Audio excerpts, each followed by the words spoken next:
نا تو وہ مشرکین کی کیٹیگری میں جا کے فال کر جائے گا. اس سے بڑا کوئی فتویٰ ہو نہیں سکتا تھا. اور اگر کسی کے دماغ میں کوئی خناس رہ گیا تھا نا تو وہ صحیح مسلم کی حدیث نے اسے نکال دیا. 246 نمبر حدیث کہ بندے کے کفر اور ایمان، شرک اور اسلام کے درمیان فرق ہی نماز ہے.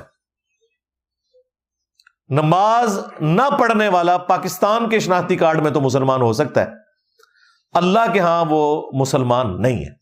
ہاں ظاہری کلمے کا احترام کریں گے، مر جائے گا جنازہ بھی پڑھیں گے، اس کے لیے دعائے مغفرت بھی کریں گے، لیکن اس کی زندگی میں اسے بتائیں گے کہ بھائی یہ شناختی کارڈ والے مسلمان ہو، تمہارے کلمے کا احترام ہو رہا ہے، ادروائز نماز چھوڑنے والا بندہ مسلمان نہیں ہے.